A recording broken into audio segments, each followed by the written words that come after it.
بسم اللہ الرحمن الرحیم۔ السلام علیکم محترم ناظرین، کل کی ویڈیو میں ہم نے سیرت سید الورا کا سلسلہ شروع کیا تھا، جس میں ہم نے زمزم کی کھدائی اور اس کا پس منظر بیان کیا تھا، اور آج کی ویڈیو میں اسی سلسلے کو جاری رکھتے ہوئے زمزم کی کھدائی اور قریش کا جھگڑا بیان کریں گے۔ خواب میں بتائی گئی ساری علامتیں پوری ہو گئی تو عبد المطلب کو یقین ہو گیا کہ چاہے زمزم اسی جگہ مستور ہے۔ اگلے ہی دن عبد المطلب رضی اللہ تعالیٰ عنہ نے کدال وغیرہ لی اور اپنے بیٹے حارث کو ساتھ لے کر مقرر کردہ جگہ آ پہنچے۔ کھدائی کا آغاز کرنے ہی لگے تھے کہ قریش نے شور مچا دیا، خدا کی قسم، جن دو بتوں کے پاس لا کر ہم اپنی قربانیاں ذبح کرتے ہیں، ان کی درمیانی جگہ میں ہم آپ کو کھدائی کی ہرگز اجازت نہیں دیں۔ واضح رہے کہ عبد المطلب رضی اللہ تعالیٰ عنہ کے لیے جس جگہ کی نشاندہی کی گئی تھی وہ جگہ اصاف اور نائلہ نامی دو بتوں کے درمیان تھی۔ قریش اپنی قربانیاں انہی دو بتوں کے پاس ذبح کیا کرتے تھے کہ انسان جب شرک کی پستیوں میں گرتا ہے تو کہاں تک گرتا چلا جاتا ہے۔ اصاف اور نائلہ قبیلہ جرہم کے دو افراد تھے، مرد اور عورت۔ مرد کا نام اصاف تھا اور عورت کا نام نائلہ۔ ان دونوں نے ایسی گنہانی حرکت کی تھی کہ ابلیس بھی چیخ اٹھا ہوگا۔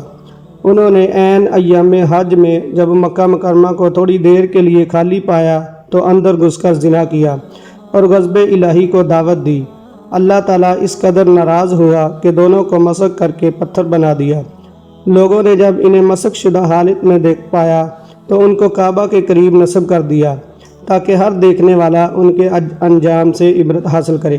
کچھ عرصے تک تو یہ سامان عبرت بنے رہے، مگر جب طویل مدت گزر گئی اور عرب میں شرک و بت پرستی کا رواج عام ہو گیا تو رفتہ رفتہ ان مسخ شدہ مجسموں پر بھی تقدس کا رنگ چڑھنا شروع ہو گیا، اور بالآخر اندھی عقیدت کی بکل مونیوں نے یہ کرشمہ بھی دکھایا کہ وہ ملعون و مغضوب مجسمے، جن پر رہدی دنیا تک لعنت کی جانی چاہیے تھی، اس قدر محترم ہو گئے کہ ان کے پاس لا کر جانوروں کی قربانی دینا قبولیت کی صنعت ٹھہرا، اور ان کے آس پاس کی جگہ بھی اتنی مقدس اور پاکیزہ قرار پائی کہ وہاں عبد المطلب رضی اللہ تعالیٰ عنہ کا کھدائی کے لیے کدال چلانا سوء ادب شمار کیا جانے لگا۔ تو مگر عبد المطلب رضی اللہ تعالیٰ عنہ تو اس کھدائی پر خدا کی طرف سے مأمور تھے، اس لیے لوگوں کے شور و غگہ سے متاثر ہوئے بغیر حارث سے کہنے لگے، بیٹا، جب تک میں کھدائی نہ کر لوں اس وقت تک ان لوگوں کو مجھ تک پہنچنے سے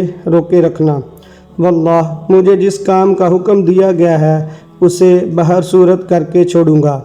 قریش نے جب عبد المطلب رضی اللہ تعالیٰ عنہ کے اس عزم و استقلال کو دیکھا تو ٹھنڈے پڑ گئے اور رک گئے۔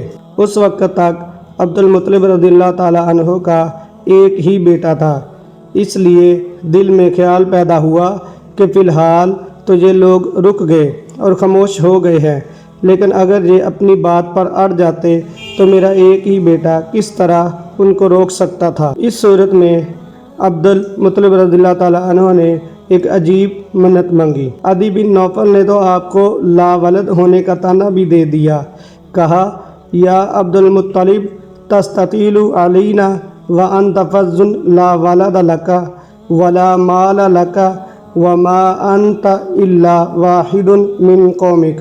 ترجمہ: عبد المطلب، آپ ہم پر روب گانٹتے رہتے ہیں، حالانکہ نہ آپ کی اولاد ہے نہ آپ کے پاس مال ہے، آپ تو ایک تنہا آدمی ہیں۔ ایسے میں عبد المطلب رضی اللہ تعالیٰ عنہ کو اپنی بے سر و سامانی اور تنہائی کا شدت سے احساس ہوا اور یہ عجیب و غریب نظر مان لی۔ لئن جاء لہ عشر بنین وصاروا لہ آوانا لیذبحن احدہم قربانا عند الکعبہ۔ ترجمہ: اگر اللہ تعالیٰ نے اسے 10 بیٹے دیے جو جوان ہو کر اس کے دستو بازے بنے تو ان میں سے ایک کو وہ کعبہ کے پاس راہ خدا میں قربان کرے گا۔